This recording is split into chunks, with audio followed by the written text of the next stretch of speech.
What's going on, guys? Welcome to Victims and Villains. If you guys are new to our content, we create content like what you're watching right now simply to educate and engage individuals like yourselves on mental health awareness and suicide prevention through pop culture. My name is Capt Nostalgia, and I'm a writer, podcaster, and the director of our film festival titled Horrific Hope. First film festival of its kind to be horror-centric and mental health focused. If you guys would like to submit your screenplays, short films, or feature films, check the links in the descriptions below. Along down there, you'll find links to our podcast, social media, how to support us financially, more information about our nonprofit, and most importantly, our mental health resource library. That means I'm down to business.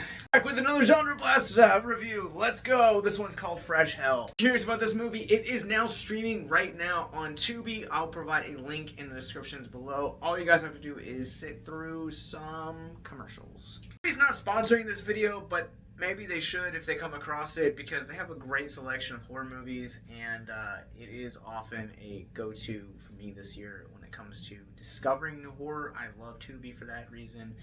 And, yeah. Alright, so Fresh Hell tells the story of a group of 7 adults who went to a film school and are reconnecting during the days of the pandemic and slowly kind of get killed one by one by a mysterious stranger. Start off by saying this movie is shot 2/3 completely on Zoom, completely on mobile phones, and I both love and hate this aspect of the movie. The movie kind of enters into the real world. The entire third act of this movie takes place in a really kind of intimate theater setting between one of the characters and the antagonist that is entitled The Stranger. It's like the production quality like almost triples in quality when it gets to that moment. Let me just talk about that for a second, because this movie in its third act has incredible cinematography. Like, the sound is immaculate, the lighting, the mood completely changes, like it gets like really devastating, and I just thought this movie in the third act looks absolutely incredible. On that podcasts multiple times a week from Zoom, there's only so much you can do with Zoom, and movies that are revolving around Zoom, you are taking a chance with them. And sometimes they work. Like Host is a great example of a film that works completely on Zoom. It is a wonderful movie. If you guys haven't seen it, highly recommend it. Check it out down below. I'll provide a link for you guys where you guys can stream it now on Shudder. Or if you're like me, you like physical media, I'll also provide a link down there where you guys can pick it up from Best Buy. Getting back to Fresh Hell, kind of derailed into a praise for Host. What I was trying to say was that Zoom movies, you have such a limitation, and it's only going to work if you have a good cast behind it, and this film luckily does. I'm probably going to butcher this name, but the actress who plays our lead heroine, named Grace, is played by Lanise Antoine Shelley, and I will call her Shelley from here on out. Shelley does a really great job at performing in this movie. She carries a lot of emotion, a lot of weight, and really the entire film hinges on her performance. And this is the reason why most of this film works as well as it does, is because of her performance. Our director Ryan Imhoff also stars in this movie, and he plays our antagonist. You know how they say that your movie is only as good as your villain? Well, Imhoff really is a chilling villain, and till he's not. Yeah, you remember how I said the third act of this movie was stunningly gorgeous? This is where the movie falls apart narratively.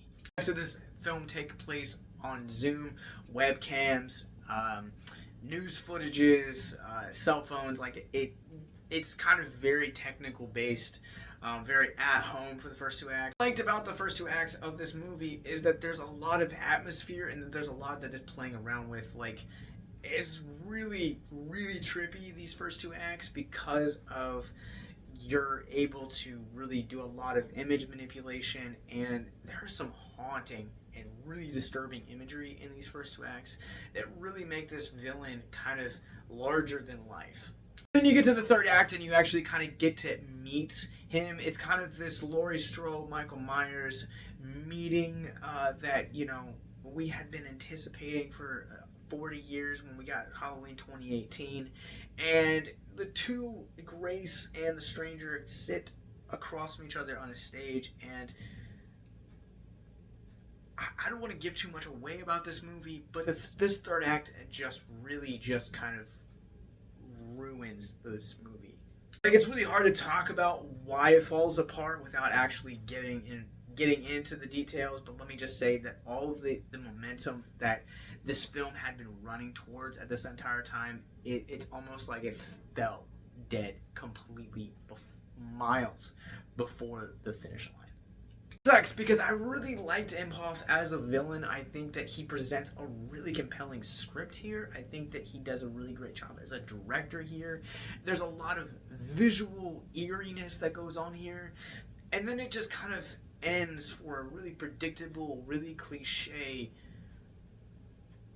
villain that feels like a caricature of the villain we see in the first two acts of this movie. That's all I'm going to say. Yeah, let's run this through the Rorschach rating scale. I give Fresh Hell a 3 out of 5. I think the acting is more than makes up for what this movie lacks in its ending with the substance. There's a lot of cool imagery here. The acting's really solid. The cinematography in the third act is absolutely gorgeous. And Imhoff actually creates a really compelling, really chilling script. And unfortunately kind of fumbles like sand in your hand in the last act.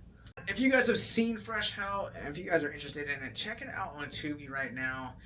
We'll be back again with more GenreBlast titles throughout the rest of this month and October, as well as maybe leaking into November. We don't know yet. But make sure that you guys hit subscribe. Now let's talk about mental health.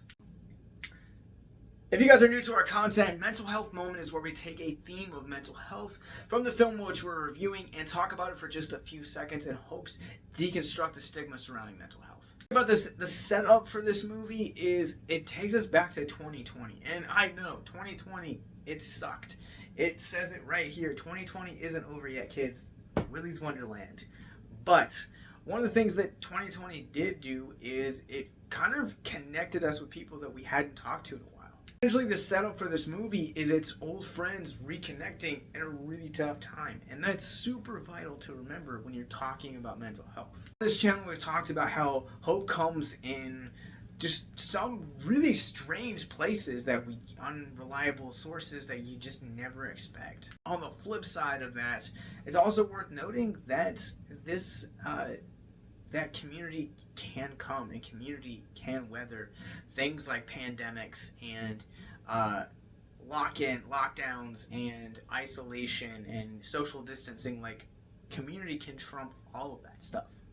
And while yes, all of that stuff really does hurt and like affect your mental health, having a good community system there while you're going through that really does make the difference. Always remember to value your community, because you never know what difference it's truly going to make. Difference and or impact it can have on you and your mental health.